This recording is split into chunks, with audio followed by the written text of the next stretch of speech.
The number one foundational skill that you need to learn before 2026 is emotional intelligence. This is so important because our world is changing at such a fast pace. And there are so many people that may feel that they are getting left behind. There are some that will get left behind. And so, for you to be able to even be in a place where you can understand what technical skills you need to be learning, you first need to make sure that you have the foundational skill of understanding and mastering and learning emotional intelligence, emotional regulation, emotional mastery. I will use them interchangeably, but it's so important that you understand this concept. And so we're going to do a deep dive into what emotional intelligence even is and how you can build your emotional intelligence over time before the clock strikes 12 for 2026. For those who don't know me, I'm Imani, and I believe that when you show up as the best version of yourself, that is a benefit to your family, to your friends, to your community, to your coworkers, to the entire world. So let's do a deep dive into what emotional intelligence even is. Now, I know that you are probably stating to yourself, she's sitting here talking about emotional intelligence when the AI wave is here. It's not happening in the future, the AI wave is happening now. I believe that AI and coding are the two top technical skills that you need to be learning before 2026. Now, the top foundational skill that you need to be learning is emotional intelligence. The difference between those foundational skills and the technical skills. The foundational skills are those skills that are happening within you. They're the skills that you can carry with you throughout your career, throughout your life, such as emotional intelligence, communication, problem solving. All those are happening internally. And what happens, right, is when you have those foundational skills, where you continue to build on those skills and allow you to understand those technical skills even better, or it allows you in a way to teach people or explain to other people how you are using these technical skills. So technical skills and foundational skills go hand in hand. The most important thing you can do is understanding that you need both to move forward in 2026. And as I'm stating in this video, it's all about emotional intelligence. Now let's get clear on what emotional intelligence is. You all know I love having definitions so that we can understand each other and so that we are on the same page. So, the way that we are going to define emotional intelligence today is that it is being able to identify, acknowledge, and understand your emotions, and also being able to regulate them so that you can then show up as your best self even when you are not feeling your best. It's all about being able to make healthy decisions in whichever environment you may find yourself in. What do I mean by that? And I'm getting a little bit ahead of myself, but I do want to put this out there so that we can circle back around.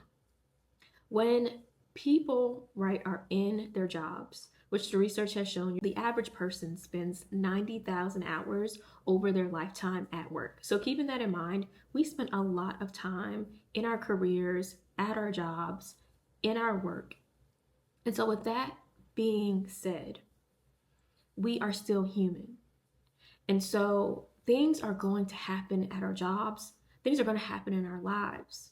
And the best thing that you can do as a coworker, as a team member, as a leader is to be in a space where you have the tools and resources that when chaos is happening, whether it's in your personal life or even professionally, even when that is going on, you can still be the eye. You can still be the peace within the storm. And there are going to be moments, right? There are going to be moments when things aren't going the way that you want them to go. And your team, as a leader, is going to be looking towards you to show up in that moment. I'll never forget having a conversation with the CEO of a company, and we were sitting down and she was talking to me and she was like, "Do you know the reason why so and so gets paid six figures? It's because when stuff hits the fan, they are the ones with enough experience to know this is what we are going to do. I am paying them six figures so when we enter a season of being in the storm, when things happen, they have the tools, resources, and experiences to get us through and to get us through there quickly. That's where they're getting paid the big bucks. I don't pay them when things are nice and dandy. I'm paying them for when everything goes haywire. That's where they're getting paid the big bucks, which then tells me, and which told me during that moment, hey, you are building these technical skills, which are great, but don't you forget to also build those foundational skills, which includes communication, which includes problem solving, which includes emotional intelligence, which is the one that isn't talked about the most. But I am going to sit here and say that it's the most important. It's the basis of everything. Because if you are in a meeting and it's an emergency meeting and things have gone haywire, things have really hit the fan, and you are too stressed or overwhelmed to even think about a solution, those technical skills aren't even going to get used. You can't even begin to communicate in the way that your team is going to understand, that others are going to understand, so that you all can get to the solution and to get to it quickly. Like I said, I'm throwing it out there and I'm going to pull it back. We'll circle back around. So, as we've already talked about what emotional intelligence is, I want to bring forth that emotional intelligence is grouped into 4 different categories. And so the first category is self-awareness. It's being able to be aware of yourself, but also your own emotions. And the thing about emotions is that they can happen quickly, right? Emotions are fleeting. One day you can feel happy, and the next day you can feel sad. But it doesn't even take a day, it can take a moment. One day you're calm, cool, and collected, and the next moment you can be like, whoa, what is this? What's going on? And as I sit here and talk about emotions, I have to talk about how the heavy emotions like anger, sadness, fear, hurt, guilt, unworthiness, a lot of people carry those emotions with them. And as a reminder that just as you feel all, I like to call them light emotions like joy and happiness and excitement, you are also supposed to feel those heavy emotions. And what emotions are doing is that they're telling us, hey, let's look at what we are looking at. Whether that's this is something that brings you joy or this is something that makes you angry. And if you are feeling anger, then you can start to ask yourself the question why. And usually when you are feeling anger, it's because there is something that has happened to where it feels unfair or that you feel slighted. Or sometimes, right, especially when we're feeling those heavy emotions, it can also feel like things are happening outside of your control, which also tells me, hey, where are you focusing and where are you distributing your power? Or what are you giving your power? And so a lot of people carry these heavy emotions when the truth is you're just supposed to feel it and then release it. So many times they just continue to not only carry it, but bury it. Because you've been taught at a younger age that maybe you aren't supposed to express those heavier emotions like anger and sadness, but you should. You have them. Because when you continue to carry them, they get very heavy and they impact the way that you show up for yourself. They impact the way that you show up for your family. They impact the way that you show up for your team, in your job, for your community. And when it all gets really heavy, it doesn't feel good. And that can be the reason that you are shutting down because you're just carrying too much. The journey would be much easier if you weren't carrying luggage that was weighing you down. You could get to your destination faster, you could get there quicker if you weren't carrying weight, especially weight or luggage that you don't need. Imagine that you are going somewhere tropical and you are sitting with a suitcase that has a puffer coat in it. You don't need that puffer coat. Leave the puffer coat in the airport. And so the way that you get clear about your emotions and how you are feeling is becoming more aware of how joy feels in your body? How does sadness feel in your body? It's a mind shift that happens when you are able to say to yourself, I accept the way that I feel and my feelings are valid. So feel what you want to feel, and then take time to think about the way that you are going to respond versus react. All the actions that people take aren't valid. Sometimes it's extreme. You go back and you say to yourself, all of that wasn't even, I didn't even need to do all that. That was unnecessary. It's about making decisions from a place that you aren't going to regret what you did later.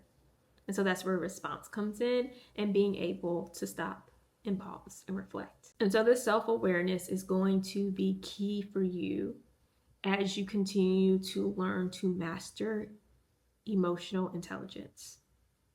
And so that's number one, being able to be aware of your emotions, which then ties beautifully into the next main category, which is self-regulation. It's all about control.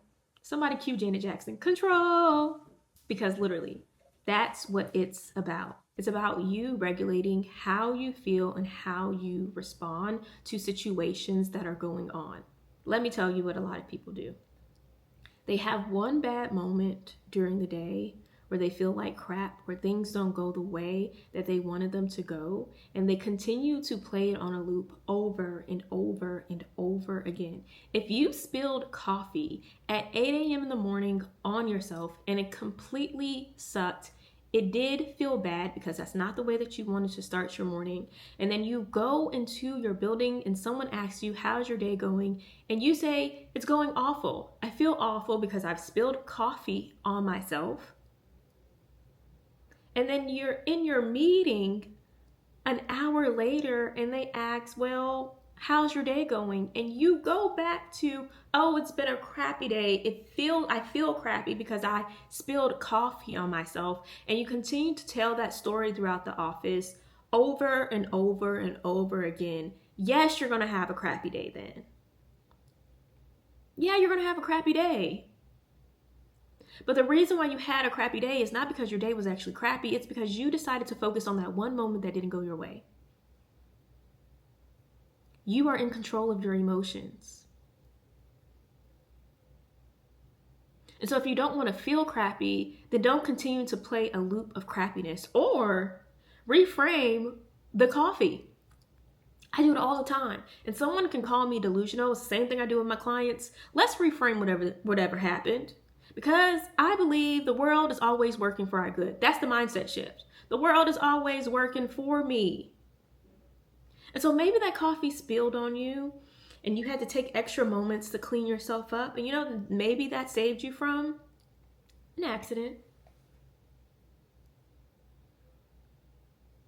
Maybe that coffee was a test to see how well you are truly doing in mastering your emotions. You didn't do so hot, if that was the case. No pun intended there. That coffee was hot and you also didn't do too hot on the test.